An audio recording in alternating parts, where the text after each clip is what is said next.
Boa noite, meus irmãos, minhas irmãs. Que Jesus nos auxilie, nos ajude a ser um bom intérprete da mensagem da noite. O que é o Espiritismo? Fenômeno mediúnico. Antes, pedir a paciência dos irmãos que já têm estudado mais o Espiritismo, mas sempre nas nossas reuniões tem aqueles que estão vindo pela primeira ou pelas primeiras vezes. Então, em atendimento a esses também, pode ser que a gente vai ficar repetindo alguns conceitos que os irmãos que já estudaram sabem, já conhecem, mas nós vamos ter esse pouco de paciência. E é importante entender o conceito do Espiritismo, porque às vezes a gente já é espírita e diz que a gente está no Espiritismo há 20, 30, 40, 50 anos, e alguém pergunta para nós o que é o Espiritismo e a gente se enrola e não sabe dizer o que é. Então, nós estamos num bloco, desculpa fazer assim, perto do carnaval, né? Essa alegoria. Nós estamos num bloco e não sabemos que bloco é esse. Nós temos que saber, não é? Então, o que é o Espiritismo? Eu costumo dizer que aqui e também lá na fundação, no colégio, que lá nós temos aula de Espiritismo, por isso que chama Colégio Espírita Rubens Romanelli. Para a gente aprender o Espiritismo, o que é o Espiritismo é aqui, ou lá, como os meninos aprendem. Para a gente aprender o que não é o Espiritismo, a gente aprende lá na rua. Lá fora as pessoas falam para a gente o que não é o Espiritismo. Então o Espiritismo não é fenômeno mediúnico. Até porque a mediunidade é um evento fundamental no Espiritismo. Tão importante que não existe espiritismo sem mediunidade. Mas existe mediunidade fora do espiritismo. Não é raro nós estarmos, né, em algum lugar, né, ou comentando com alguém sobre espiritismo, e alguém cita, não, porque eu já vi um fenômeno tal, lá na igreja, no pastor, não sei aonde, isso não é espiritismo? Não. Isso é fenômeno mediúnico, que também existe no espiritismo, mas o espiritismo não se reduz a isso. Obviamente, alguém poderá dizer para a gente assim, mas você está insistindo da gente estudar o espiritismo, Edgar? Estou insistindo, sim. Porque, assim como foi deixado para Moisés 10 mandamentos, que Jesus, conhecendo a nossa preguiça, reduziu para 2. É assim? E Kardec também tem os 2. Kardec diz, amai-vos e instruí-vos. Amai-vos e instruí-vos, ou seja, estudem. Eu estou absolutamente convencido de que quando a gente não estuda o Espiritismo, a gente não fica no Espiritismo. Porque é a lógica do Espiritismo, é o bom senso do Espiritismo, é a racionalidade do Espiritismo que nos faz acreditar no Espiritismo. Se você não estuda, como é que você vai entender a lógica? Se você não estuda, como é que você vai comparar? Como é que você vai fazer o racional? Aí alguém pode dizer assim, puxa vida, mas será que eu estou aqui há 30 anos? Tá bom, eu não estudo, mas eu estou há 30 anos aqui, quer dizer então que não vale nada os 30 anos meus na tarefa? É isso que você está dizendo, Edgar? Não, não é isso que eu estou dizendo. Por isso que os mandamentos de Kardec são 2. O amai, você está na tarefa. Está faltando a gente se instruir, estudar. E nem todos nós gostamos de estudar, né? Então começa por aí. Leva tempo, faz queimar um pouquinho de energia, para não dizer muita, né? Que nós gastamos muita energia pensando, quebrando a cabeça. E tem alguns que não gostam disso.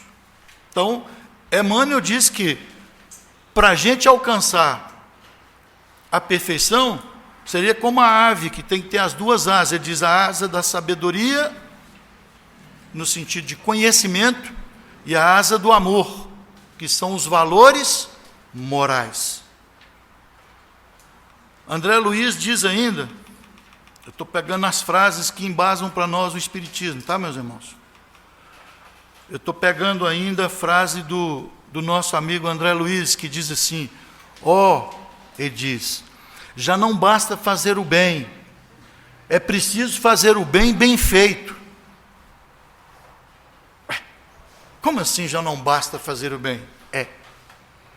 Já não basta fazer o bem, mas é preciso fazer o bem bem feito. O bem bem feito significa, eu estou consciente, eu conheço a tarefa que eu faço, eu sei até onde eu posso ir na tarefa. Se eu posso ajudar até 10, numa escala qualquer que você quiser tomar, desde que a referência seja sua mesmo, uma escala de 10, eu meço lá e falo, poxa, eu estou no 1, eu estou no 2, eu estou bem nesse negócio aqui? Não posso estar, né? Se tiver prova, eu tomo bomba, não tomo? Tomo bomba. Mas vai tomar bomba. Um exemplo disso, para ficar bem madurinho na cabeça da gente, e eu dei uma quebrada de cabeça para ver um exemplo que facilitaria, para a gente entender o que o Espírito está querendo dizer com faça o bem bem feito, e que não basta só fazer o bem. Digamos que a gente esteja na lanchonete, e aí entra uma pessoa pedindo, diz assim para mim, ou para você, paga para mim uma dose de cachaça, uma dose de uísque, sei lá, ou me dá um maço de cigarros. Não pode acontecer isso? Pode. Como é que a gente sai dessa?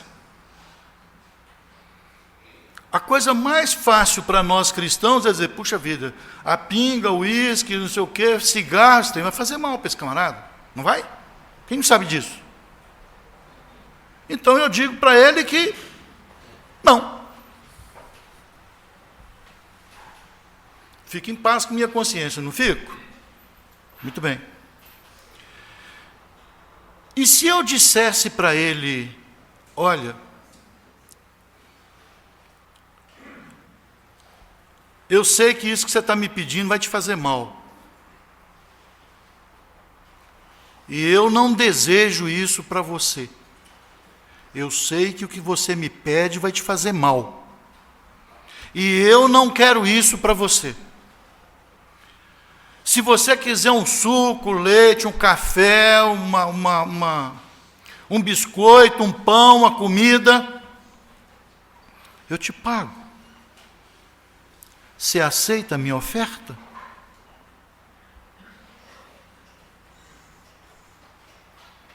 Tem duas alternativas aqui. Uma é fazer, né? Achei que eu fiz o bem, não fiz nada para ele, me pediu coisa errada, eu não dei, não fiz.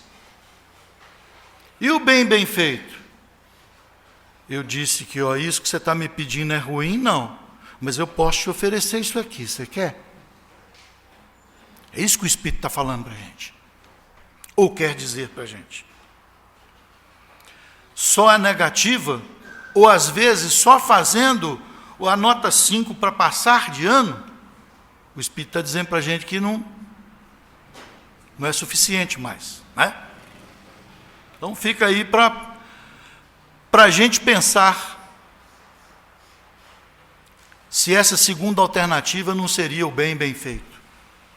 No Evangelho segundo o Espiritismo, no capítulo 1, Jesus diz: não vim destruir a lei. E é interessante, nada no Evangelho, meus irmãos, e nada na doutrina espírita está ali por acaso. Vocês lembram das 5 obras do Kardec? Livro dos Espíritos, na sequência. Depois, Livro dos Médiuns, depois o Evangelho segundo o Espiritismo, né? Depois, Céu e Inferno, depois, por último, a Gênesis. Ora, como é que é isso? Por que primeiro foi o Livro dos Espíritos? Será que os Espíritos pegaram um papelzinho escrito Livro dos Espíritos, o outro Livro dos Médiuns, o outro Evangelho, jogou para cima e pegou primeiro o livro dos Espíritos? Foi assim? Vocês acham mesmo? Qual que é a lógica que está por trás disso? O Espiritismo apareceu na onde? Na França. Paris é conhecida como a cidade de luz. Os caras que pensavam, os maiores filósofos estavam lá. Então ia jogar primeiro a variante religiosa do Espiritismo, a chance de não vingar era enorme. Então nós vamos entrar primeiro com a obra filosófica.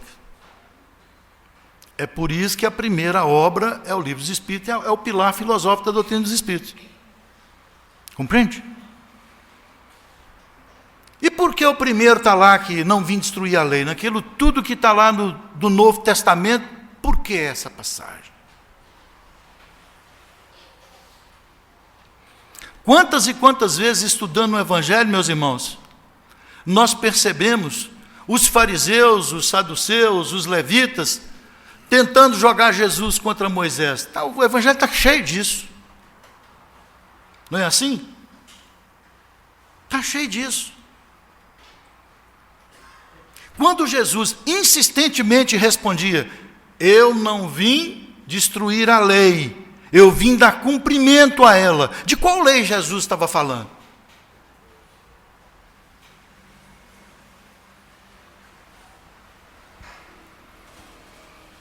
Quando Jesus dizia: não vim destruir a lei, mas dar cumprimento a ela, ele estava falando das leis morais, dos 10 mandamentos, daqueles que estavam lá nas tábuas da lei. Quando os fariseus, saduceus e os levitas o perturbavam, cobrando dele as leis sociais que Moisés promulgou. Aquela história de não lavar as mãos antes de comer, de não comer com publicano, de apedrejar a mulher adúltera, de dispensar a mulher, tudo aquilo era lei social, que Moisés invocou para ele a autoridade moral para poder, aquele povo violento, bravo, indisciplinado, que era o povo judeu, tinha que ter isso. Então, esse pessoal cobrava de Jesus as leis sociais. E Jesus respondia para eles sobre as leis morais, sobre os 10 mandamentos. Que nunca é demais lembrar. O primeiro deles, tal como está escrito, é: não terás outros deuses diante de mim. Que depois traduzido ficou: amarás ao Senhor teu Deus de todo o teu entendimento, todo o teu coração, toda a tua alma. O segundo é: não farás para ti imagens de escultura.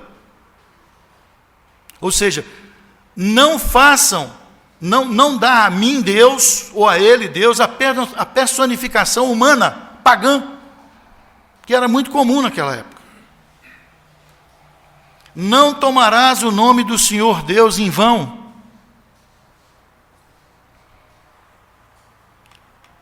Lembra-te de santificar o dia de sábado. A nossa irmã falou aqui, no primeiro horário, sobre o Shabat. O Shabat dos judeus é o sábado, é isso mesmo que eles fazem. Eles deixam o sábado para cuidar da parte da vida espiritual deles.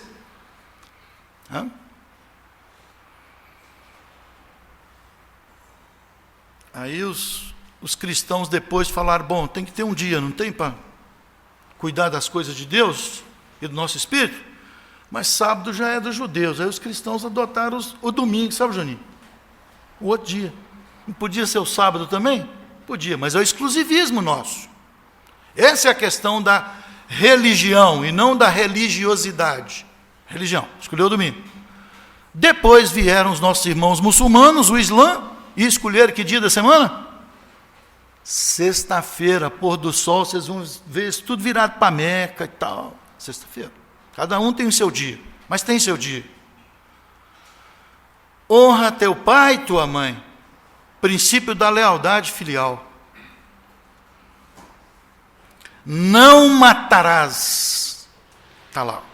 Aqui eu peço a atenção de vocês sobre essa questão das pessoas que defendem o aborto. E mais na frente nós falaremos sobre isso. O que está nos 10 mandamentos é: não matarás. Não adulterarás. E adultério aqui não está só no sentido conjugal. Adulterar no dicionário é você modificar. Significa a intenção de trapacear, de enganar. Qualquer que seja ela. É adulterar. Não darás falso testemunho. Ou seja, não ande de braço dado com a mentira. Hoje eles chamam de fake news. Não é, nós somos brasileiros, falamos português, o nome disso é mentira. Não tem negócio de fake news. É mentira. Está aqui, ó. Não minta. Não cobiçarás. Aí não é só a mulher do próximo. É a fazenda do próximo, o carro do próximo, a casa do próximo, o anel de ouro do próximo, qualquer coisa. A lancha do próximo. Então, meus irmãos, essa é a diferença. Quando Jesus diz, eu vim cumprir a lei, é a lei desses 10 aqui, ó. E não consta que Jesus tenha atropelado um só deles. Um só. As outras que ele era cobrado eram as leis sociais. Então, primeira coisa que a gente tem que aprender a separar. No mesmo capítulo 1 do Evangelho segundo o Espiritismo,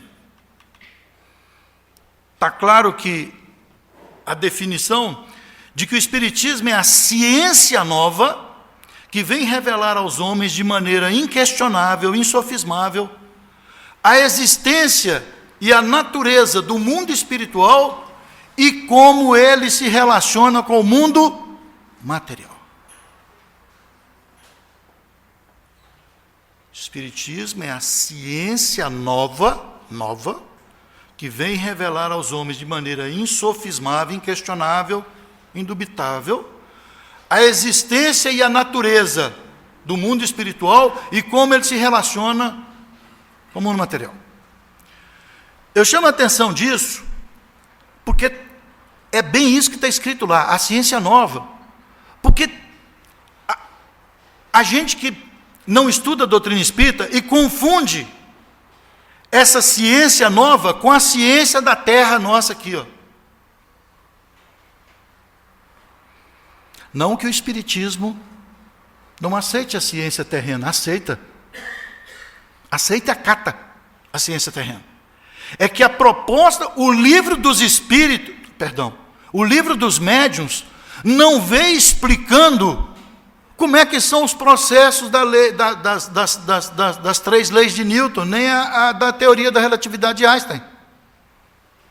Não tem isso no livro dos médiuns, não. O livro dos médiuns, que é o pilar científico da doutrina dos espíritos, mostra qual é a técnica, quais são os procedimentos, quais são as bases, quais são as condições em que os fenômenos espíritas acontecem.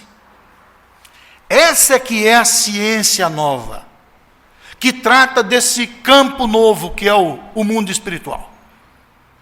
Essa que é a ciência nova. Então, não nega a ciência da terra, mas a ciência espírita não é só a ciência da terra. Aliás, não faz nem sentido ela ser a ciência da terra, porque o objetivo dela é mostrar a existência do mundo espiritual, do mundo que a ciência da terra ainda não fotografou, não apalpou, não pegou, não ouviu pelos 5 sentidos. Nós precisamos de mais do que eles para poder perceber esse mundo espiritual.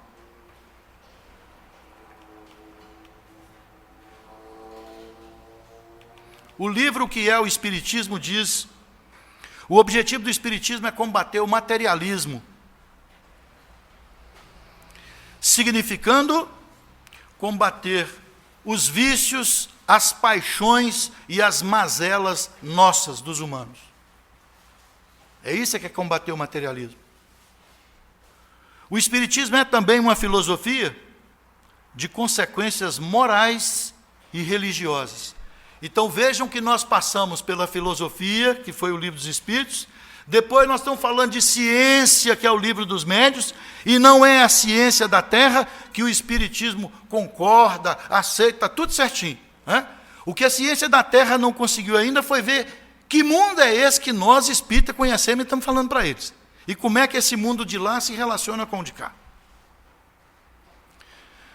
Então, meus irmãos, de que progresso nós estamos falando? Porque o tema nosso é Espiritismo e progresso. De que progresso nós estamos falando? Daqui a pouquinho vocês vão entender porque que eu estou fazendo essa pergunta que pode parecer para alguns de vocês estranha. A doutrina nos ensina, reforçada por Emmanuel, que o ser humano, o espírito, na sua essência, tem que progredir em sabedoria, e aqui sabedoria significa saber, conhecer, intelecto e moral. As duas asas que nós falamos da ave aqui nesta hora. Hã? Então nós estamos falando de progresso, ou nós vamos falar aqui do progresso em geral. Hã? Material e espiritual. É desse progresso que a gente está se propondo a falar.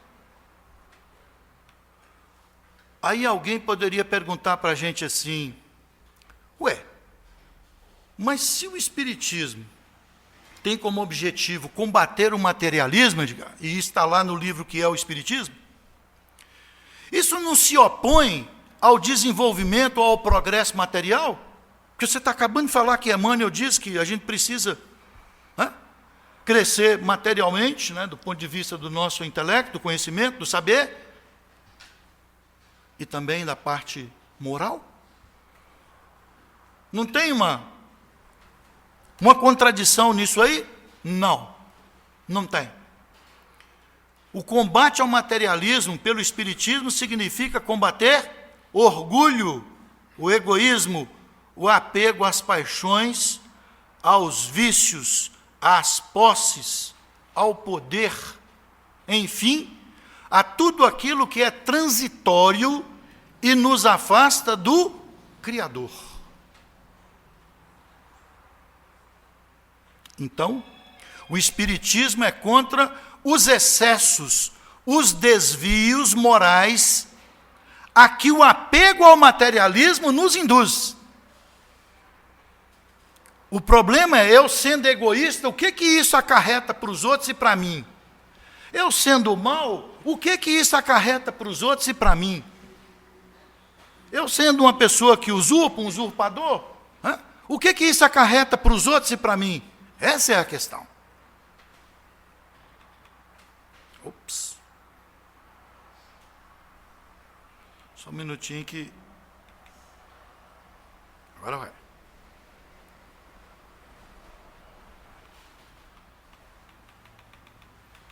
Então está claro, meus irmãos, não há conflito entre progresso material e espiritismo. Porque quando o espiritismo não condena o progresso material. O espiritismo condena as nossas mazelas, os nossos excessos, os nossos apegos ao materialismo. Mas desenvolver materialmente, o mundo desenvolve. Tanto que nós desenvolvemos em transporte, em tecnologia, a alimentação é melhor, o transporte nosso é melhor hoje, o conforto nosso é melhor, não é assim? A gente não condena isso não. Agora, se eu tenho alguma coisa, diz qualquer que eu desenvolvo, e eu uso aquilo, eu quero o benefício daquilo só para mim, como é que é o nome disso? Egoísmo, né, Juninho? É isso, Fábio? O nome é egoísmo. Qual é o impacto que isso tem para mim? Isso é muito ruim para mim. Por quê? Porque Deus não criou, não permitiu que eu tivesse tudo na minha mão com exclusividade. E o outro? Ó, se você tem tudo, o outro não tem nada. Se eu e o outro somos filhos do mesmo Deus, que pai é esse que está feliz porque um tem tudo e o outro não tem nada? A razão diz para nós que alguma coisa está errada, não é? O Espiritismo é ciência, filosofia e religião. É ciência porque revela, como dissemos, os meios, os processos e as condições através dos quais o mundo espiritual e o mundo material se relacionam. Bem como está de acordo com toda a ciência terrena. Repetindo isso, para ninguém achar que estamos aqui dando exclusividade à ciência espírita. Não, tem a ciência da Terra também. É filosofia porque induz uma nova forma de vermos a vida, as relações humanas, o mundo, a nossa origem, a nossa estada na Terra e a nossa destinação. Desde que o mundo é mundo, o homem pergunta a si mesmo: nós viemos de onde? Estamos fazendo o que aqui? Nós vamos para onde? Não é assim? A doutrina espírita se propõe a explicar isso. Pelo viés da filosofia. É religião porque tem consciência e declara ser, tem consciência e declara ser, a doutrina espírita, o Consolador prometido. Aquele que Jesus disse lá atrás que mandaria para nós, que nos enviaria no momento oportuno, quando a humanidade estivesse madura, e no século XIX já estava, que haveria de nos lembrar tudo aquilo que ele houvera falado, ensinado, e haveria de nos revelar outras coisas mais. O Espiritismo diz: sou eu esse terceiro. Ou, melhor do sou eu, somos nós, melhor dizendo. Né? Que a doutrina dos Espíritos é a doutrina dos Espíritos, né? Não é a doutrina do Kardec. Então, somos nós a terceira revelação.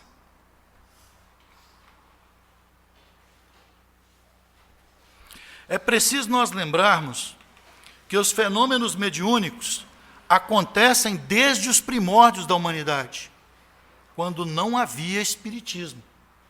O espiritismo apareceu no século XIX, com Kardec, 1855, 6, 7, lançou o primeiro livro, né? Aí apareceu o espiritismo.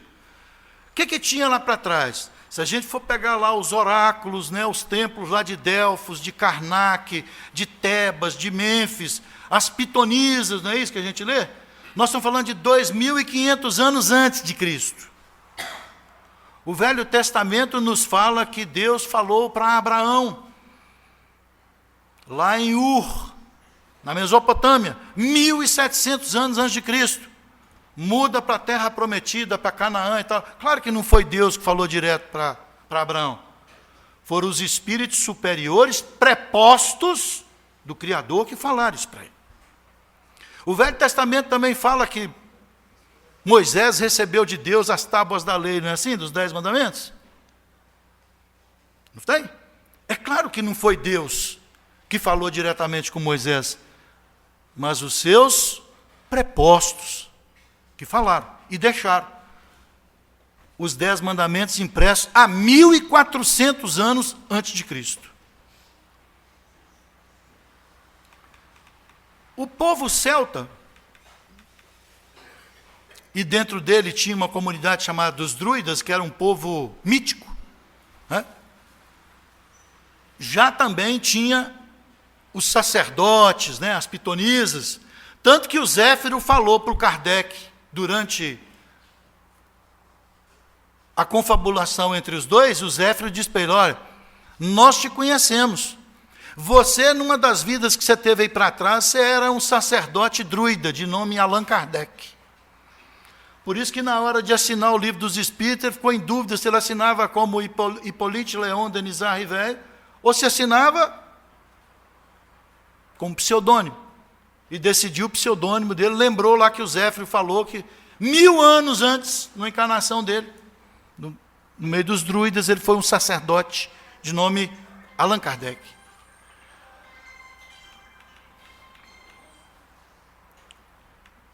O Espiritismo, meus irmãos, para aqueles que estão chegando, nós vamos dar os nomes.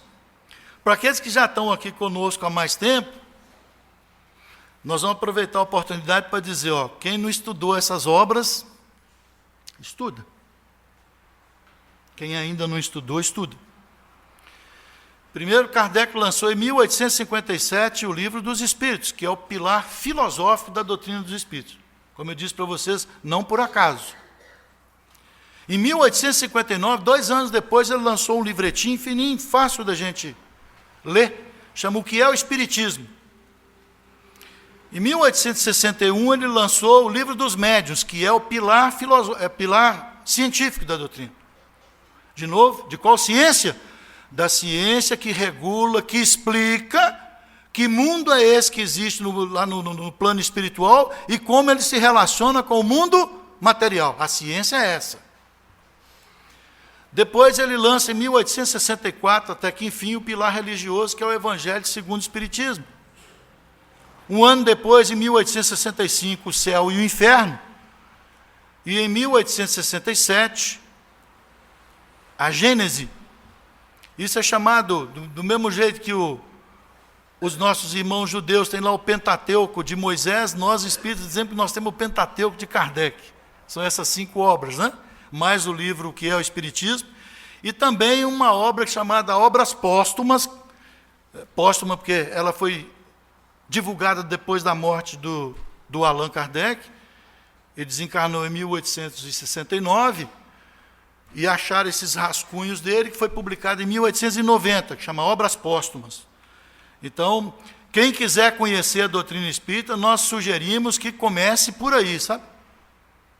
Essa é a obra base. A gente sabe que tem muita gente que gosta do romance, mas o romance não vai explicar, né? O romance é tipo uma novela, mas não vai explicar como aquilo acontece, ou por que aquelas coisas acontecem.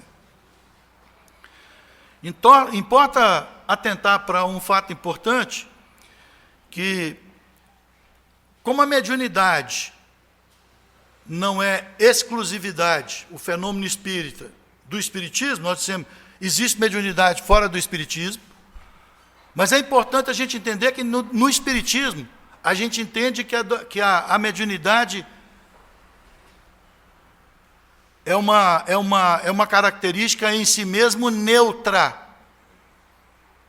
Quando a gente diz neutra, é que ela não é boa e nem ruim. Né? Pode ser uma coisa, pode ser outra.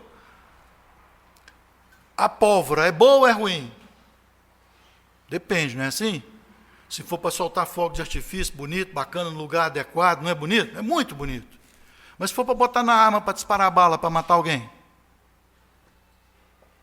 Então, a pólvora em si não é boa nem ruim, senão o fim que se deu a ela, não é assim?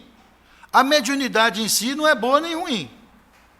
A mediunidade usada para o mal e a mediunidade com Jesus usada para o bem. Então a mediunidade é uma característica neutra. Certo? Senão todo mundo acha que não, média é todo sofredor, é só espírito obsessor. Não tem negócio de maldade na mediunidade, não, a não ser o fim que se dê a ela. Pela mediunidade nós temos espíritos falando, escrevendo para nós coisas importantes, boas para nós. Como podemos ter pela mediunidade coisas ruins. Convites que não serão bons para nós, não, sabe? Então, por isso que a gente diz que ela é neutra. Não por acaso Jesus deixou registrado na primeira epístola de São João, capítulo 1, no versículo 4. Não creiais em todos os espíritos, verificai antes se os espíritos são de Deus. Não acreditais em todos os espíritos, verificai antes se os espíritos são de Deus. Ou seja, não fica preocupado se o espírito assinou lá que ele é o o Glacos, que ele é o Bezerra, que ele é o Clarence de Lisboa. Presta atenção primeiro na mensagem que ele deixou. Isso identifica mais do que quem assinou. Houve um salto gigantesco, e aí já unindo o espiritismo com o progresso, houve um salto gigantesco proporcionado pelo espiritismo do ponto de vista científico, filosófico, de novo, hein, gente? Contribuição científica para entender o mundo espiritual e como é que ele se relaciona para cá.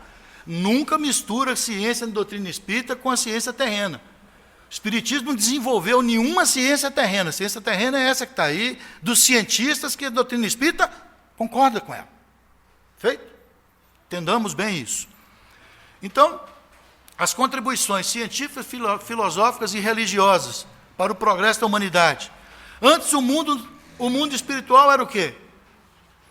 Era o sobrenatural, o nirvana, né? Era o Éden, o paraíso, o céu, o inferno, era assim? Era isso. E mais, o espiritismo nos demonstrou as bases e os processos científicos com que essa doutrina mostra a relação entre os dois planos, que é o que nós falamos aqui, é o livro dos médiuns, que é a base científica, que mostra cientificamente por quais processos essa relação se dá, do mundo espiritual com o mundo material. Durante milênios, o homem se perguntou, quem sou eu, o que é que eu estou fazendo aqui, para onde que eu vou, não é assim? A doutrina espírita responde. Aprendemos sobre a pré-existência da alma, o espírito e sua sobrevivência após a morte. Porque também, antes, morreu, o máximo que se sabia é o seguinte, bom, ou vai para o céu, para o inferno, ou para o purgatório, não é assim? E como é que é? Tem que esperar quando Jesus voltar, que aí vai levantar os mortos, não é assim, sabe? O máximo que a gente sabia era isso. A doutrina espírita oferece muito mais informação do que isso. Tomamos consciência que somos seres imortais, jamais afastados, em definitivo, da misericórdia do Deus amor, nem dos nossos amores encarnados e desencarnados. Olha que coisa maravilhosa. Quer dizer que se a gente passar por lá de lá, a gente vai reencontrar os que a gente ama aqui, e os que a gente ama, mas que já foram? Vai.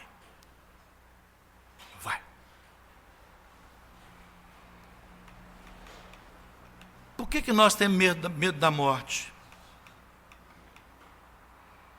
Nós morremos todo dia, vocês sabiam disso? Estão lembrando? Todo dia de noite, quando a gente dorme, desde que a gente, do sono, passe para o sonho, ou depois para o sonambulismo, que é uma fase de desprendimento do espírito mais acentuada, e até para o êxtase, é como se a gente morresse. O espírito vai lá, vive no mundo espiritual, depois volta. Todo dia de noite, nós fazemos esse exercício de morrer. O tempo para chegarmos à perfeição e os sofrimentos que venhamos enfrentar serão sempre fruto de nossas escolhas. Quer dizer que não tem aquele negócio de, ninguém me ama, ninguém gosta de mim. Sabe como é que é? Eu sou o sujeito mais infeliz do mundo, tudo dá errado para mim. É isso não. Não tem não? Não tem não. Eu estou aqui com um problema, eu preciso jogar no colo de um aí. Quem vai querer esse problema meu? Não é assim que funciona. Por isso é que a gente sabe de onde é que a gente veio, o que a gente está fazendo aqui, e dependendo das decisões que a gente toma aqui, dos caminhos que a gente ande por aqui, das portas estreitas ou largas pelas quais a gente passa aqui, para onde que a gente vai depois.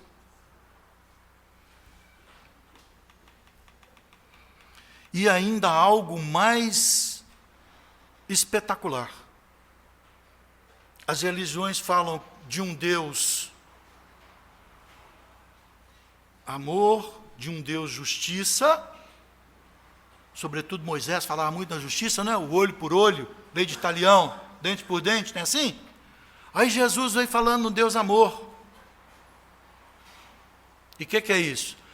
É um Deus que, depois do nosso merecimento, e da sua justiça vem a misericórdia.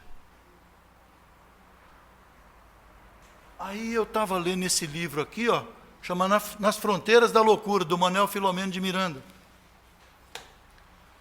O Bezerra de Menezes estava ajudando uma pessoa que não merecia a ajuda dele, não tinha merecimento, não vamos entrar no mérito. E o Filomeno pergunta para o Bezerra, mas, meu irmão, essa pessoa aí está com a ficha espiritual aqui mais complicada, mais ou menos assim, então não estou sendo fiel ao que está escrito na obra, não. Mas está aí. Por que você está ajudando? Ele falou, ó, porque a avó dessa criatura tem muito mérito. A avó desse jovem tem muito mérito e rogou a Jesus interceder. Aí Bezerra diz para ele, o nosso Deus é um Deus que acima da justiça está a misericórdia, Filomeno. Acima da justiça está a misericórdia. Aí a gente liga isso com o que Jesus falou lá atrás, nenhuma ovelha se perderia.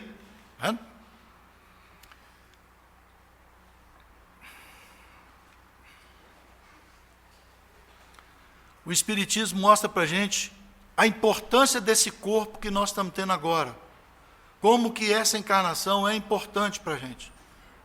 Mostra para a gente como é importante a valorização da vida.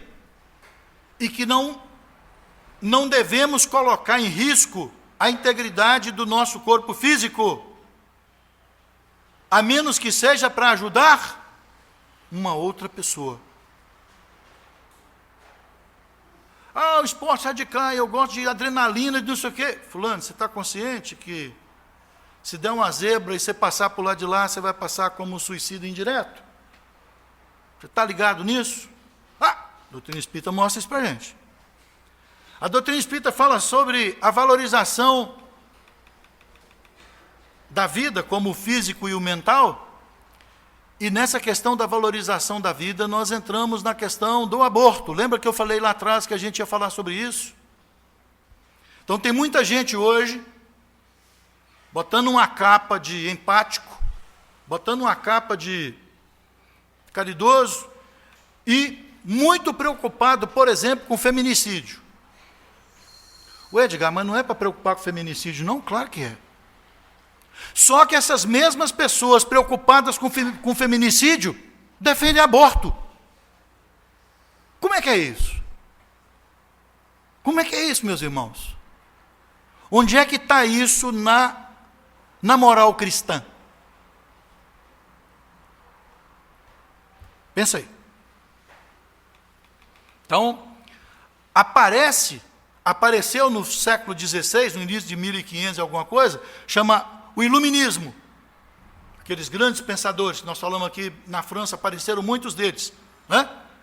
E lá, eles pensavam muito em coisas avançadas, fizeram muitas descobertas, né? E dessas descobertas que eles fizeram naquela época, elas iam para o viés tecnológico, para o viés econômico, para o viés social, tudo isso era progresso. Houve uma explosão. Nesses 500 últimos anos, de 1500 para cá, nós podemos puxar até para lá, para a época de Abraão, que o mundo não cresceu tanto e tão rápido quanto isso. Para quê? Esse movimento chamado de progresso é um movimento que hoje a gente tem que estar com muita atenção para ele. Por quê? Porque o Gandhi chama atenção para a gente, foi um grande espírito também, que teve aqui na Terra, que ele diz, cuidado com 5 males muito devastadores para a humanidade. Ele diz assim, política sem princípios, prazer sem compromisso, está falando do sexo, riqueza sem trabalho, está falando da corrupção, sabedoria sem caráter, ou sem autoridade, quer dizer, ficar pregando para os outros e eu mesmo não faço, né? Negócio sem moral, ciência sem humanidade e oração sem caridade. Né?